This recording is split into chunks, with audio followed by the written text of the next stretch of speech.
Nah, Moms, apakah bayi prematur bisa sama tumbuh kembangnya dengan bayi normal? Temukan jawabannya di video ini ya.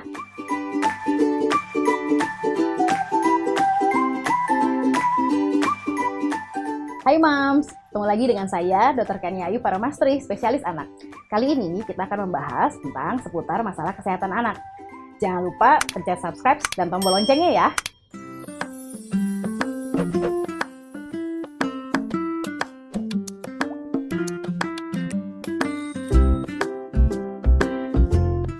Ya, betul. Pasti akan berbeda dengan bayi yang lahirnya normal atau cukup bulan. Contoh misalnya, sama-sama lahir di hari ini. Yang satu bayi A lahirnya cukup bulan. Yang satu bayi B ternyata lahirnya di usia kandungan 8 bulan. Nanti pada saat dia usia 4 bulan, sama-sama usia kronologis aktualnya adalah 4 bulan, si bayi A yang lahirnya cukup bulan, benar-benar berusia 4 bulan dengan semua kemampuan dan tumbuh kembang seperti anak usia 4 bulan. Sedangkan si bayi B yang lahirnya 8 bulan, otomatis dia punya utang 1 bulan nih. Jadi perkembangannya dia, pertumbuhannya dia itu setara dengan anak usia 3 bulan. Jadi ada perbedaan 1 bulan di sini.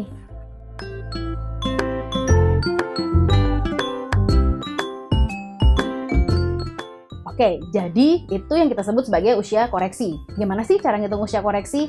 Pertama, kita harus tahu dulu bahwa kelahiran normal itu adalah sampai dengan 40 minggu. Ya. Jadi si moms harus tahu nih, oh saya hamil di usia gestasi, usia kehamilan berapa minggu. Misal ternyata dia lahir di usia kehamilan 36 minggu. Artinya menuju ke 40 minggu ada selisih 4 minggu kan? Nah, usia koreksinya adalah mengurangi ini. Kembali ke contoh kasus yang tadi, si B, bayi B, pada saat dia usia 4 bulan, dia punya hutang nih 4 minggu karena dia lahir di 36, ya kan? Usia saat ini, usia koreksinya tidak 4 bulan, tapi dikurangi 4 minggu. Berarti dia setara dengan anak seperti usia 3 bulan.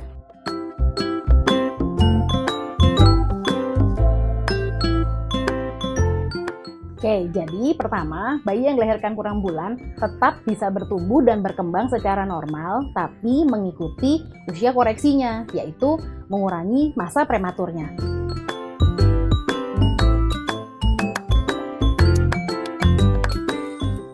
Tahapan bayi tumbuh kembang bayi prematur sama dengan bayi lain pada umumnya yang lahir tidak prematur atau cukup bulan. Tapi sekali lagi jangan lupa, karena dia prematur atau kurang bulan, maka kemampuan tumbuh dan kembangnya akan mundur dikoreksi mengikuti dengan masa kelahirannya dia.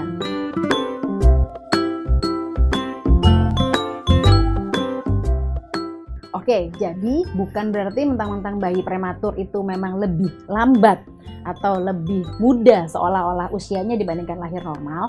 Bukan berarti semuanya harus terlambat. Tetap kita harus merangsang, tetap harus menstimulasi dia seperti seharusnya dia umur berapa. Tapi bila ternyata dia tidak berhasil sama atau mengejar anak lain yang lahirnya normal atau cukup bulan, bukan berarti dia gagal.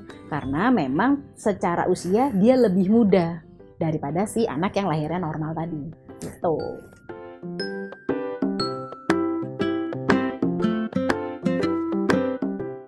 Oke, jadi gangguan tumbuh kembang yang mungkin bisa terjadi pada bayi yang lahirnya prematur itu benar-benar ditentukan masa gestasi atau usia kehamilan berapakah dia dilahirkan. Karena semakin muda dia dilahirkan, maka secara internal organ-organnya pasti belum sematang bayi yang sudah lebih tua di dalam kandungan, ya kan? Karena dia lebih muda, maka komplikasi pada saat setelah dia dilahirkan lebih besar. Misal, paru-parunya belum matang sehingga resiko dia jadi kekurangan oksigen yang ternyata menyebabkan kerusakan otak itu menjadi lebih besar. Atau misalnya karena dia bayinya lebih kecil, berat badannya lebih kecil, dia lebih mudah kedinginan, hipotermi sehingga menyebabkan bayi itu mudah kejang atau sesak, itu bisa terjadi.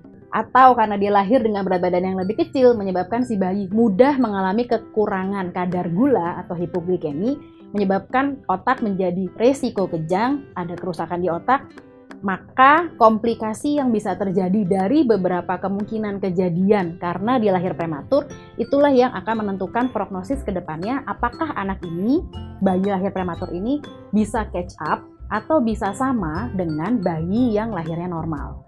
Jadi kalau pertanyaannya, gangguan perkembangan apa yang bisa terjadi? Kalau lahirnya baik-baik saja, selama pasca kelahiran juga baik-baik saja, tidak ada komplikasi berarti, harusnya tidak ada. Tapi bila ada sesuatu kejadian setelah dilahirkan sampai dengan beberapa hari, beberapa minggu atau beberapa bulan setelahnya, maka hal tersebutlah yang menyebabkan si anak bisa mempunyai risiko mengalami keterlambatan perkembangan.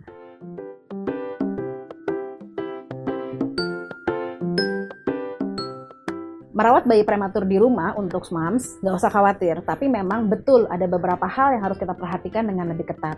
Seperti satu, karena dia prematur, berat badan lahir bayinya biasanya lebih rendah, maka dia rentan mengalami hipotermi. Maka moms harus memastikan si anak berada dalam suhu kondisi yang optimal, yaitu antara 36,5 sampai dengan 37,5 derajat Celcius.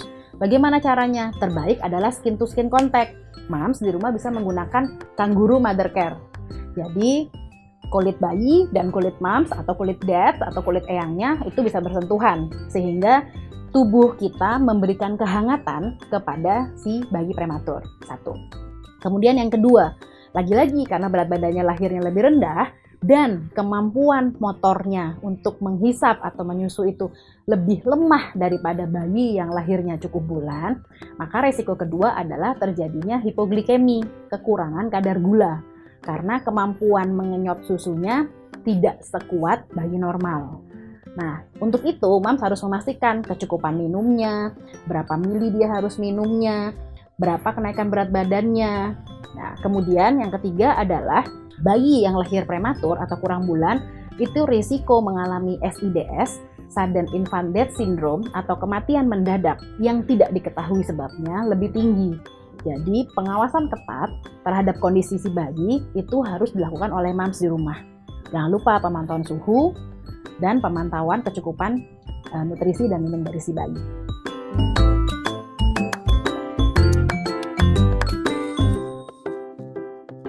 Nah, untuk moms di rumah yang punya bayi anak prematur, tentu kita pasti harus catch up nih.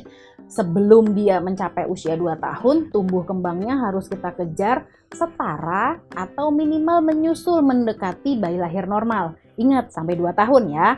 Nah, apa yang mesti kita lakukan di rumah untuk merangsang? Satu, pastikan benar-benar kecukupan nutrisinya dia. Berapa sih dia harus minum dalam sehari? Berapa sih kenaikan berat badan yang harus ditempuh si bayi kita ini per bulannya? Dan terakhir, stimulasi. Tetap rangsang bayi prematur kita seperti merawat bayi lahir dengan cukup bulan.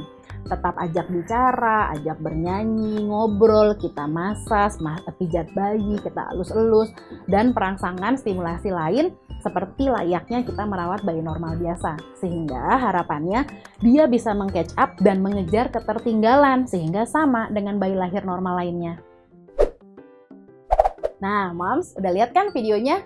Kalau suka, jangan lupa pencet like, komen, dan di-share ya ke moms yang lain.